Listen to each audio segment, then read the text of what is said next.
Est-ce que vous vous êtes demandé des fois qu'est-ce que votre vie serait si vous avez pris certaines décisions? Est-ce que vous vous êtes posé la question à savoir qu'est-ce que votre vie serait devenue si vous avez accepté de faire certaines choses ou bien de prendre certains risques? On dit tout le temps que celui qui ne risque pas n'a rien. Moi, je vous dirais que c'est une réalité. La vie même est un risque. Si vous imaginez tout ce par quoi nous sommes passés avant d'être ce que nous sommes aujourd'hui, depuis la fécondation, depuis l'ovaire ou le spermatozoïde, jusqu'au fœtus, jusqu'au bébé, jusqu'à l'âge adulte, vous allez voir combien de fois on s'est transformé. Alors, tant que on ne se transforme pas, c'est qu'on ne vit pas. Une vie qui n'a pas de transformation n'est pas une vie. J'ai entendu une fois quelqu'un dire: moi, je suis fatiguée de tout le temps commencer, recommencer, faire des choses, recommencer, sans réussir. J'ai demandé à cette personne de me dire 3 situations dans lesquelles elle a eu à faire la même chose après les avoir répétées. Elle a commencé à m'énumérer ces faits, ces événements. Je vous promets que tous ces événements qu'elle pensait qu'elle avait fait de la même façon se sont révélés totalement fausses, se sont révélés totalement faux. Aucune action n'était réelle. Tout avait changé. Quel que soit ce que vous allez faire, sauf si c'est une procédure que vous avez déjà énumérée, qui est suivie à la lettre, rien n'est jamais comme on l'a fait pour la première fois. Non, rien n'est jamais comme ça. Même si c'est la date de faisabilité, de passer à l'action qui change, les situations changent et les actions aussi changent.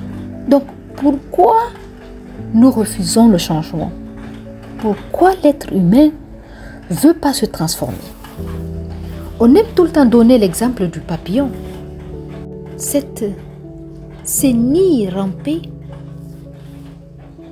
que cela allait se transformer en papillon si beau et si inspirant.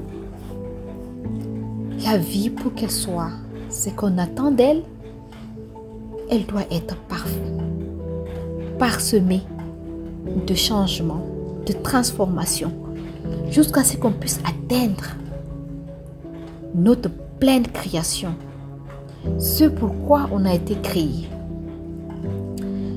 Mais cela dépend des années. Il y a des personnes qui atteignent très tôt leur plein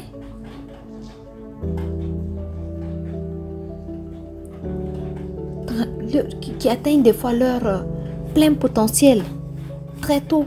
Il y a des personnes aussi qui atteignent leur plein potentiel à l'âge adulte. Mais il y en a aussi qui l'atteignent au 3e âge.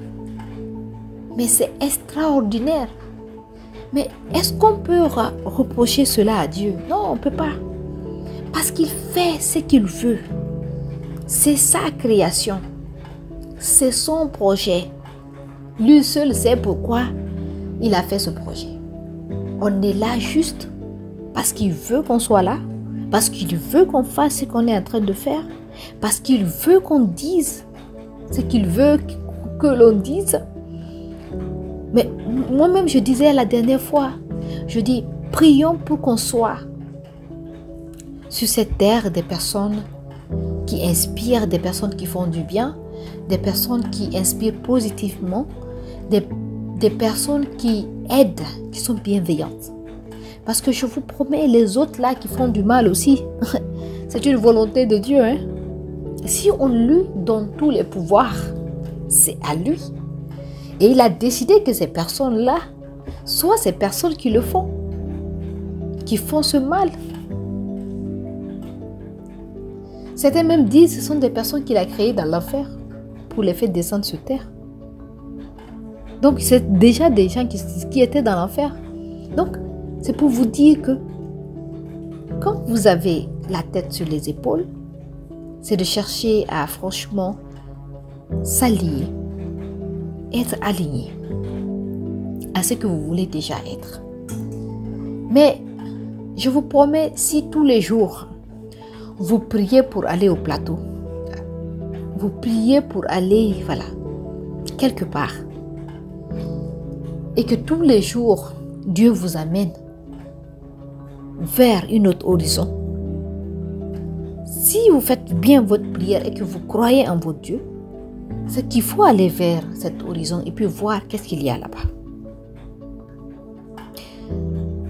Moi, des fois, je ne suis pas d'accord avec ces personnes qui disent tout le temps « Restez focus, restez focus, restez focus ». On va rester focus jusqu'où on va rester focus. Tu vas voir que, voilà, là, par exemple, tu es dans une ville, il y a un ouragan qui arrive, il y a de l'eau, il y a une inondation. Et quelqu'un te dit, il faut rester focus, reste focus, reste focus. Tu vas rester focus jusqu'à quand? Jusqu'à ce que la mort t'apporte? Non. Et puis Dieu t'envoie peut-être une pirogue. Tu dis non, puisque je dois atteindre cet objectif-là, il faut que j'aille vers cet objectif. C'est un suicide. Volontaire, bien sûr. Donc, arrivé à un certain moment, ne faites pas comme tout le monde. N'écoutez pas tout ce que les gens vous disent. Si réellement vous croyez à l'existence d'un créateur et que vous priez tous les jours pour avoir quelque chose, vous n'arrivez pas à l'avoir, ce qu'il vous envoie, prenez ça pour l'instant. Et je pense que après, le reste viendra. J'ai connu des femmes depuis des années qui cherchaient un homme dans leur vie avant que moi-même je me marie. Et jusqu'à présent, ces femmes n'ont pas eu d'homme et n'ont pas eu d'enfant dans leur vie. Parce qu'elles se disent que il faut qu'elles gagnent l'homme qu'elles veulent. Mais, et tous les jours, elles sont en train de prier. Tous les jours, Dieu les envoie un homme, mais qui est tout à fait opposé à ce que elles veulent. Donc, quand j'ai rencontré tout récemment une de ces dames, je lui ai demandé, mais pourquoi est-ce que tu as une fois essayé ces hommes que tu penses qui ne sont pas bien pour toi là? Elle dit non, c'est pas son char d'homme, c'est pas son catégorie, ce sont des hommes qui demandent d'aller au lit avec elle avant de l'épouser, alors que elle veut la chasteté avant le mariage et ceci, cela. Bon, je lui ai dit, tout ce que tu dis là, c'est vrai. Je vais te dire une chose. C'est deux choses. Je vais te dire une chose, c'est deux choses. Soit tu vas accepter ce que tu vis, la situation que tu vis, peut-être que tu ne vas jamais te marier et avoir des enfants pour toute ta vie. Soit tu prends le risque de commencer avec ces hommes, puisque c'est tous les jours, tu pries d'eux, tous les jours, c'est les mêmes hommes qui viennent derrière toi. Tu prends le risque de sortir avec eux. Tu fais ce qu'il faut faire. Et puis tu vois ce qui va en sortir en fait. Quelle expérience tu dois gagner là-bas. Peut-être à partir de cela, si la relation est réussie, machallah, tu continues. Tu n'as de compte à rendre à personne si ce n'est pas Dieu. Et c'est Dieu seul qui sait ce que tu vis. Deuxièmement, tu peux aussi alors attendre, mais sans pour autant traiter ces hommes qui pensent que ils veulent connaître la femme avant de l'épouser est une raison. Ils ont leur raison. Ils ont leur vécu. Ils savent de quoi ils parlent. Je dis, mais sinon, tu ne peux pas toujours prier pour une chose et que Dieu ne te donne pas, il t'envoie toujours la même chose et que cette chose-là soit mauvaise pour toi. C'est lui qui sait. Non, c'est pas bon, Dieu fait une fondation dans un mariage, cela. Mais qui t'a dit même qu'il va t'épouser? Mais il faut déjà accepter d'avoir une relation. Déjà, parler avec quelqu'un, écouter quelqu'un, discuter avec quelqu'un, avant même de passer à l'acte. Ça déjà c'est un début, avant même de parler de mariage.